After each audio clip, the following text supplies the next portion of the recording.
Hi friends, मैं पुरंदर खारी।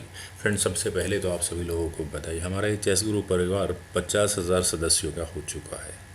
तो friends, इसी खुशी में मैंने डिसाइड किया है कि मैं आज एक मिखाइल टाल की गेम के ऊपर वीडियो बनाऊंगा। इसकी सेलिब्रेशन मिखाइल टाल की गेम के अलावा और कहीं किसी तरीके से हो भी नहीं सकती थी। तो फ्रेंड्स, आज की हमारी गेम जिन्होंने मुझे बताई है, उनकी आईडी भी स्पेक ऑप्स गेमिंग, काफ़ी इंटरेस्टिंग आईडी है। उन्होंने मुझसे सन 1955 में हुई एक काफ़ी इंटरेस्टिंग गेम के ऊपर वीडियो बनाने के लिए कहा था, जो कि यूएसएसआर रीगा में खेली गई थी और मिखाइल टाल के ओपोनेंट थे दिमित्री ओसिपोविच रुविनर। तो आइए फ्रेंड्स, अब बिल्कुल भी आपका समय नहीं लूँगा और यहाँ सीधे इस गेम को शुरू करता हूँ। गेम की शुरुआत की दिमित्री ने E4 के साथ, तो मिखाइल ने यहाँ E6 किया, फ्रेंच डिफेंस, D4 D5।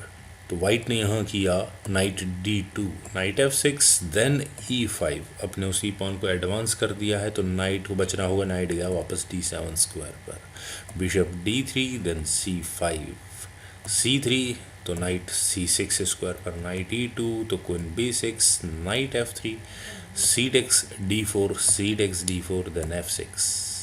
और यहाँ भी सेफ फाइल में पॉन एक्सचेंज होंगे ही होंगे, यही काम दिमित्री ने यहाँ किया भी था।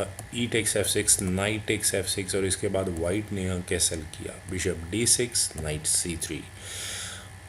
और अब कहीं जाकर मिखाइल टाल को यहाँ कैसल करने का मौका मिला, और इस सब ओपनिंग में मिखाइल टाल को आखिर अचीव क्या हुआ? अचीव हुआ है ये open, semi open F file, और साथ ही साथ ये बिशप जो बिल्कुल सही स्क्वायर पर प्लेस है। और डिसएडवांटेजेस क्या है उसका? रुक, खैर ब्लैक का भी और वाइट का भी रुक आप कह सकते हैं अभी डेवलप नहीं हुआ है, ना ही लाइट स्क्वाड बिशप बाहर निकल कर आया है। रुक E1, then bishop D7। Mikhail टाल ने अपनी ओपनिंग की सारी तैयारी पूरी कर ली है। नाइट B5, बिशप पर अटैक, तो बिशप गया, डार्क स्क्वाड बिशप गया B8 स्क्वायर पर, रुक वापस क्लोज हो चुका है। नाइट C3, तो बिशप वापस D6 स्क्वायर पर, बिशप G5, कोई फ़र्क नहीं पड़ता, rook at A goes to E8, then rook E2।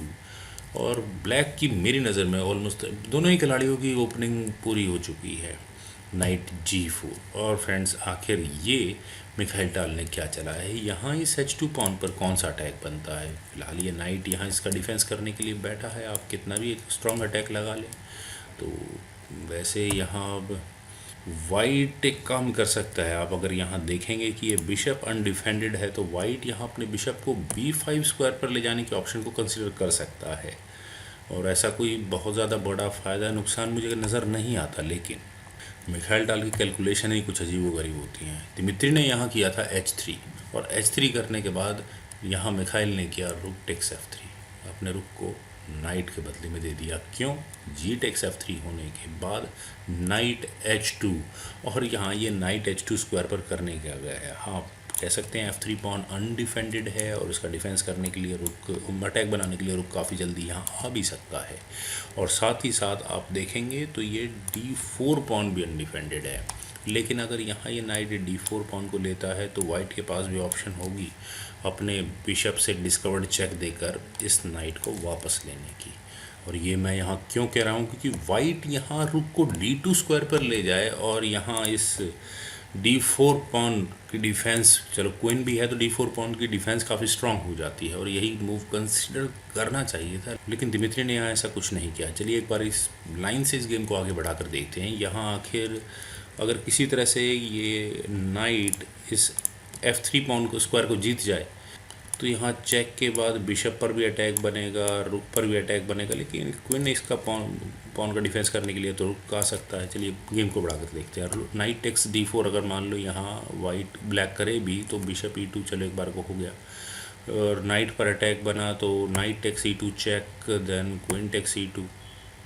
यहाँ से तो खैर मैनेज हो रही है, लेकिन D2 की ऑप्शन बेटर थी, ताकि वो यहाँ इस D4 पॉन पर डिफेंस को बरकरार रख सके। तो किंग G2 यहाँ दिमित्री ने किया, और फ्रेंड्स इस किंग के G2 स्क्वायर पर आने के बाद कम से कम वो जो सरप्राइज चेक थी उससे बचने का मौका मिला। नाइट टेक्स D4 पॉन तो मिल ही गया है। देन रुक E3 स्क्वायर पर नाइट रुक को बचाया अपने, तो H6 बिशप पर अटैक है। और फ्रेंड्स, आखिर ये बिशप पर अटैक क्यों बना है?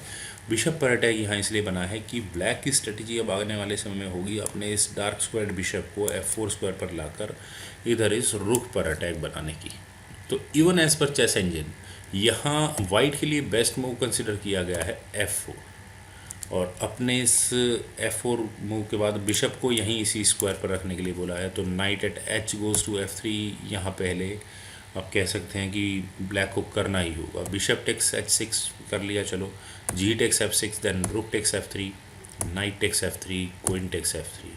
काफ़ी इंटरेस्टिंग मैटेरियल एक्सचेंज होगा, लेकिन फ्रेंड्स आइए वही देखते हैं जो इस गेम में हुआ था वो ज़्यादा इंटरेस्टिंग है। यहाँ दिमित्री ने अपने बिशप को बचाया H4 स्क्वायर पर, लेकिन ऐसा करने के बाद बिशप F4 और यहाँ इस रुख पर अटैक है। इट मीन्स यहाँ ये F3 पॉन बहुत ज़्यादा वीक हो चुका है। बिशप गया G6 स्क्वायर पर, रुक एक्सचेंज ऑफर जिसे यहाँ मिखाइल टाल ने एक्सेप्ट किया। बिशप टेक्स C3, और अब टेक्निकली आई थिंक यहाँ वाइट को F टेक्स C3 कर लेना चाहिए था। सिर्फ मैं इसी बात पर कर देता क्योंकि ये मिखाइल टाल की गेम है। यहाँ से अगर ये गेम आगे बढ़ती है तो queen takes B2 check, okay यहाँ मिखाइल टाल कर सकते थे तो बिशप बीच में लग जाता, लेकिन नाइट टेक्स F3 हो जाता तो bishop takes E8, bishop takes E8, queen exchange offer हो जाता, क्योंकि यहाँ ये बिशप जो पिन है इसका क्या होगा, नाइट भी अनडिफेंडेड होगा। तो नाइट H4 चेक काफ़ी इंटरेस्टिंग मूव हो जाएगा। तो किंग मूव होना करना होगा, किंग जाएगा मान लो G3 स्क्वायर पर, देन नाइट F1 चेक, और मेटल एक्सचेंज इस तरह से यहाँ इक्वल किया जा सकता है। क्वीन टेक्स F1 करना ही पड़ेगा, ऑलमोस्ट करना पड़ेगा, अदरवाइज कुछ ना कुछ प्रॉब्लम्स यहाँ वाइट को देखनी होंगी। नाइट F5 चेक, किंग है H2 स्क्वायर पर, देन क्वीन टेक्स C3, और इस तरह यहाँ मेरे ख्याल से अगर मेटल काउंट करेंगे, पॉन्स की अगर काउंटिंग करेंगे तो 2 पॉन्स यहाँ ब्लैक के पास एक्स्ट्रा होंगे। फिर आइए वही देखते हैं जो गेम में हुआ था। यहाँ दिमित्री ने किया था बिशप टेक्स E8, और यहाँ आप देख सकते हैं कि मिखाइल टाल का दूसरा बिशप भी अंडर थ्रेट है, लेकिन मैजिक शुरू हो चुका है। मिखाइल टाल को कोई ज़रूरत नहीं है, इस बिशप को उन्होंने बचाया नहीं है। तो नाइट टेक्स F3, यहाँ पहला मूव यही था। Bishop takes D7, knight takes H4 check, और अब किंग कहाँ जाए, किंग H1 स्क्वायर पर जाता है तो भी क्वीन टेक्स B2 हो जाएगा, और आप कह सकते हैं कि यहाँ इस F पॉन को पिन किया गया होगा और नाइट पर अटैक बनेगा।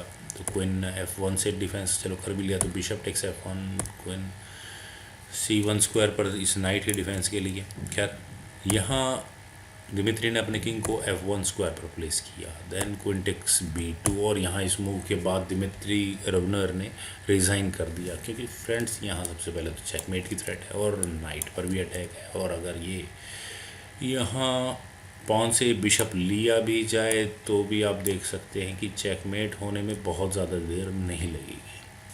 और अगर हम यहाँ से इस गेम को थोड़ा आगे बढ़ाते हैं तो बेस्ट मूव वाइट के लिए क्या आता है, मेरे ख्याल से इस F2 पॉन का डिफेंस उसको ब्लॉक कर ही हो सकता है क्वीन के रास्ते को, तो नाइट E2 से हो सकता है, लेकिन कोई फ़ायदा नहीं होगा। Knight takes C2, queen takes E2, फिर क्या नाम है, रुक यहाँ से एलिमिनेट होता है। क्वीन टेक्स A1 चेक होगा, क्वीन बीच में लगेगी, queen takes E1 check, king takes E1, और यहाँ एंड गेम के लिए सिर्फ जो ये बिशप वाइट अभी बहुत स्ट्रांगली प्ले कर रहा था वही बचेगा, बाकी सब एलिमिनेट हो चुका होगा, बिशप बचना होगा।